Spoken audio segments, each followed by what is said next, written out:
Kaya kasi maingay daw kayo nang wala si Jollibee. Nakita ni Jollibee may balloons, may cake, at may happy birthday! Happy birthday!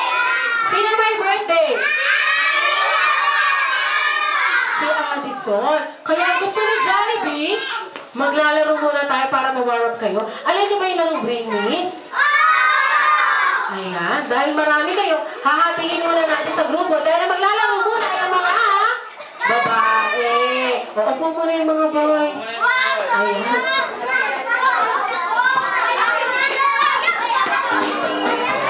Nasaan yung mga girls? Ito kayo sa gitna. Girls. Girls only, ha?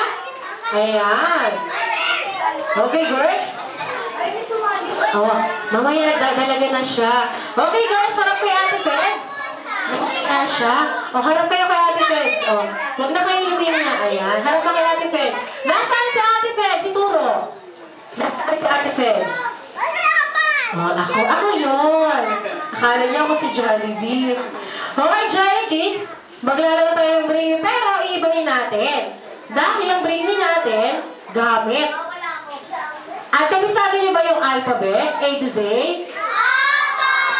Wow! Dahil padadali ni Ate Feds, nasa alphabet. Pag sinabi ni Ate Feds, bring me things that start with letter B, anong dadalhin pa ate? Niya. Book. Napakadami yung mga talang libro dito.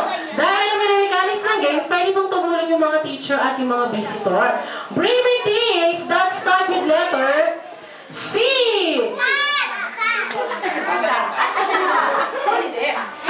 Dadalhin niyo sa akin yung bagay na sinasabi ko. Pag sinabi ni Ate Feds, bring me a balloon, kukunin niyo yung balloons at dadalhin niyo sa akin. Paunahan kayo. Okay ba, Jolly Kids? Okay. Jolly Kids, bring me things that start with letter C.